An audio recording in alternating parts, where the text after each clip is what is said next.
Dear students, इस session में हम लोग डिस्कस करेंगे रेस्पिरेटरी डिजीजेस। तो अगर हम बात करते हैं रेस्पिरेशन की और रेस्पिरेटरी डिजीजेस की, तो ये वो डिजीजेस होती हैं जो कि लंग की वजह से आपको काज होती हैं। अ, अब क्वेश्चन ये है कि why we are studying this respiratory disease in sociology of health and illness. अगर हम बात करते हैं प्रीमेच्योर डेथ की या मोर्टेलिटी रेट की, तो डेवलपिंग कंट्रीज के अंदर and developing in industrialise country as well, जो एक लार्ज नंबर ऑफ मोर्टेलिटी है रेट है वो काज करता है because of this respiratory disease के लिए। और ये this is still the one of the main cause of the killer in the world, जिसकी वजह से मोर्टेलिटी रेट बहुत ज्यादा हो रहा है। तो अगर हम रेस्पिरेटरी डिजीज को डिफाइन करें, so disease that effect the lungs and other part of the respiratory system are respiratory disease.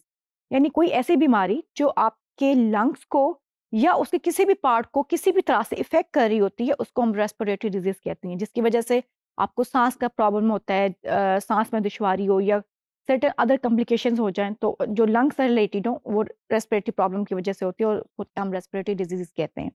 इसमें सर्टेन है, हमारे पास बैक्टीरियल भी हैं, वायरल भी हैं, मेनी टाइप ऑफ डिजीज है रेस्पिरेटरी रेस्पिरेटरी डिजीजेस के अंदर। अच्छा, अब फिर हम अगर बात करते हैं कॉमन डिजीजेस जो कि जिसकी वजह से मोर्टेलिटी या मॉर्बिडिटी हो रही है वर्ल्ड के अंदर।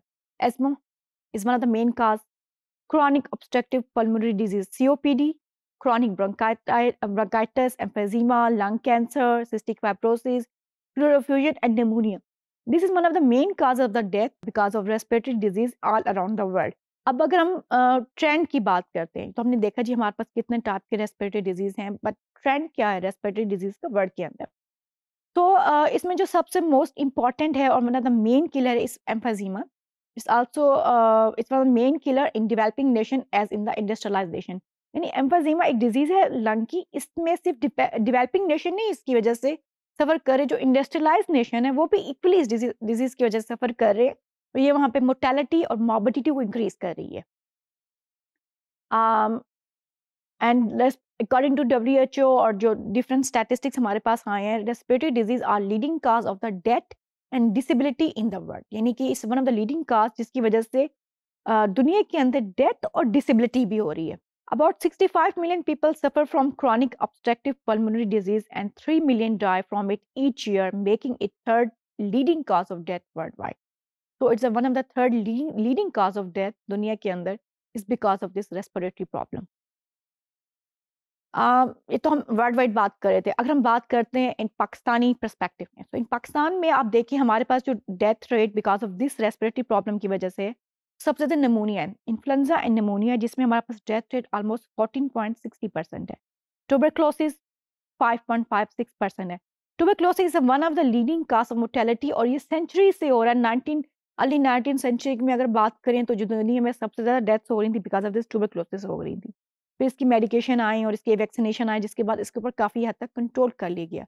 बट स्टिल जो है it's one of the main cause जो डेथ काज करती है बच्चों के अंदर, एल्डरली के अंदर या मेलनश लोगों के अंदर, that it's because of this tuberculosis.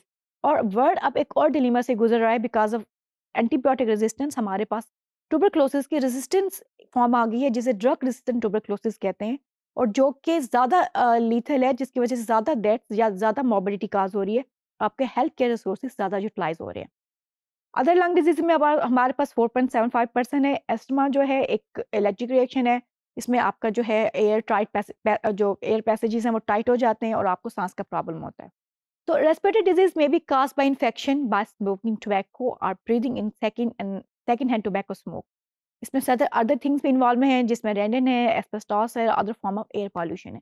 यानी अगर हम बात करते हैं कि इसकी काजेस क्या हैं, कोई भी एयर पॉल्यूशन की वजह से आपकी रेस्पिरेटरी डिजीज काज हो सकती है। अगर आप स्मोकिंग करते हैं, that is one of the main cause of the respiratory problem. Lung cancer की काज स्मोकिंग से लिंक्ड है। स्टिल अगर आप स्मोक नहीं कर रहे, आपके साथ वाला कोई स्मोक कर रहे हैं, तो जो सेकेंड हैंड स्मोक है वो भी आपकी रेस्पिरेटरी प्रॉब्लम काज करती है। इवन हमारी जो खवातीन विलेजेस के अंदर रह रही हैं और जो खाना बनाने के लिए परफ्यूल वो यूज़ करती हैं, डिफरेंट टाइप ऑफ आग जलाने के लिए डिफरेंट मेथड यूज़ करती हैं, उसका जो स्मोक होता है वो भी वो बहुत ज़्यादा लीथल होता है और उनकी जो रेस्पिरेटरी प्रॉब्लम्स को बहुत ज़्यादा एग्रीवेट कर सकता है। इसके अलावा जो एयर पॉल्यूशन है वो it's one of the main cause of the respiratory problem.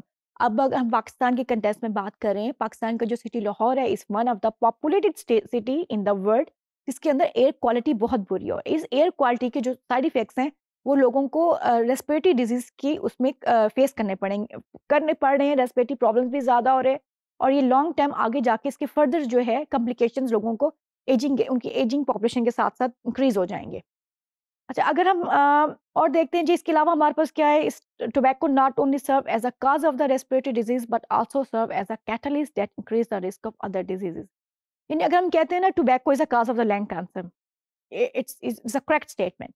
But सिर्फ टोबैको लंग कैंसर काज़ नहीं कर रहा, टोबैको की वजह से जो सर्टेन अदर डिजीज़ हैं आपकी बॉडी में, वो भी एग्रीवेट हो जाती हैं, मीन उनकी सिवियरिटी भी ज़्यादा हो जाती है। सो एज़ अ कैटलिस्ट ये काम कर रहा है। अगर कोई टोबैको यूज़ कर रहा है, तो उसकी वजह से आपकी जो बॉडी है, उसके अंदर सर्टेन डिजीज़ हैं, वो एग्रीवेट होती जाती हैं और वो मज़ीद फर्दर जो है मॉर्बिडिटी काज़ करती हैं। In addition, tobacco promote disease by taking a large bite out of small incomes. Obviously जब आप टोबैको यूज़ करते हैं, आप आउट ऑफ द पॉकेट जाके स्पेंड करते हैं, यानी जो एक्सपेंडिचर आपने अपनी फैमिली पे करना है, अपने बच्चों पे करना है, उनकी एजुकेशन पे करना है, उनकी न्यूट्रिशन पे करना है, उनकी वेल-बीइंग पे करना है, वो आप इसके ऊपर स्पेंड कर देते हैं। और जो एक काज़ है सेकेंडरी malnutrition की, मीन जब आप आउट ऑफ द पॉकेट हो जाएँगे, तो आपकी जो फूड, आपकी जो डेली की ज़रूरियात हैं, वो कम हो जाएँगी और आप सर्टेन एक तो सोशल आपकी वो भी कम हो जाएगा, सोशल जो आपका एक सर्कल होता है वो भी, और जो आपकी जो malnutrition है वो उसका रेट भी बहुत ज़्यादा इंक्रीज़ हो जाता है। बच्चों की एजुकेशन भी आपकी इफ़ेक्ट होती है उसके साथ, अगर आप इतना आउट ऑफ द पॉकेट जाके उस पे स्पेंड करते हैं। So one of the main cause of respiratory disease is indoor and outdoor pollutants.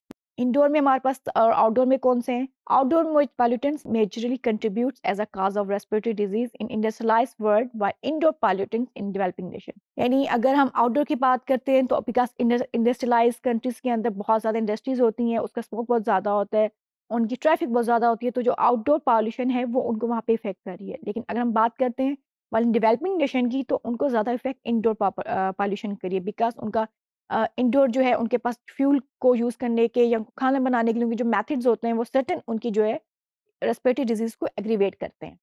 तो द वर्ल्ड बैंक का जो एस्टिमेट है कि पाकिस्तान में जो एनुअल बर्डन है डिजीज़ का due to outdoor air pollution की वजह से, it's account for 22,000 premature adult deaths, while death for indoor pollution account for 40 million causes of acute respiratory infection and 28,000 death per year. यानी ये जो premature death काज हो रही है इस बिकॉज ऑफ रेस्पिरेटरी डिजीज इन पाकिस्तान, और ये हमारे पास एक वर्ल्ड बैंक की रिपोर्ट है। तो लास्टली वर्किंग कंडीशन में also contribute in exposing individual to various health risk related to the respiratory disease. तो अगर हम ऑक्यूपेशन हेल्थ की बात करते हैं, तो बहुत से ऐसे लोग जो ऐसे सेक्टर्स में काम कर रहे हैं जो कि जहाँ पे इंडोर एयर क्वालिटी ठीक नहीं है या आउटडोर उनका जो है एयर क्वालिटी बेहतर नहीं, तो वो भी it's one of the main cause of respiratory problem in that person, जो कि किसी ऐसी ऑक्यूपेशन से लिंक्ड होते हैं जो कि रेस्पिरेटरी या एयर क्वालिटी जहाँ पे बहुत ज़्यादा डिरेंज हो रही होती है बिकॉज ऑफ देयर ऑक्यूपेशन। तो this is one of the main cause of the death respiratory problem, जिसको हम सर्टेन प्रिवेंटिव मेजर करके by taking giving the health education हम काफ़ी हद तक कंट्रोल कर सकते हैं। इवन इफ सिंपल हम टोबैको और स्मोकिंग को कंट्रोल कर लें, तो काफ़ी जो मोर्टेलिटी रेट है रेस्पिरेटरी डिजीज़ की वजह से वो कंट्रोल किया जा सकता है। Thank you very much my students.